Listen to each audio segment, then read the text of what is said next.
Барлықтарыңызға қайырлы күн қыздар. Бүгін сіздермен бірге торттың сәнін келтіретін мастикадан түрлі қалыптар және де әріпті жазуды көрсетемін. Ол үшін бізге осындай крахмал керек болады. Крахмалды осындай көбін сатып аламын. Кез келген кондитерлік магазиндерде сатылады. Осыны сеуіп, қолымызға жабыспайтындай етіп қолданамыз. Крахмалдың ешқандай да зияны жоқ.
Осылай дайындап қойған мастикаларымызды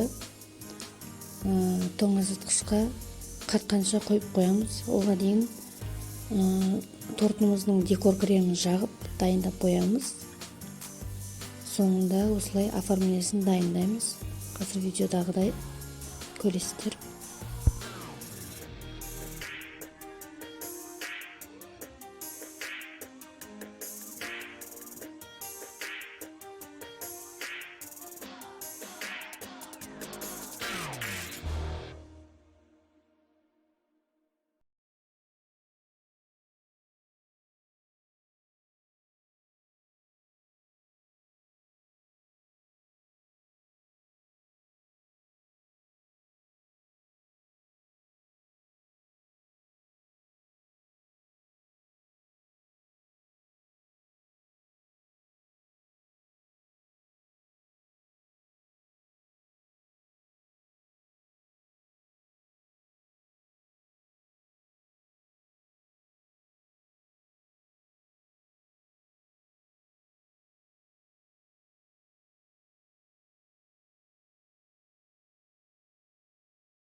Міне қыздар, тортымыздың оформлениесі дайын. Сіздер де осылай үй жағдайында мастикадан түрлі қалыптар жасап, торттарыңызды әсемдесеңіздер болады. Барлықтарыңызға жасап көруге кеңес беремін. Өте оңай және өте әдемі, қолжетімді болып шығады. Барлықтарыңызға ас болсын.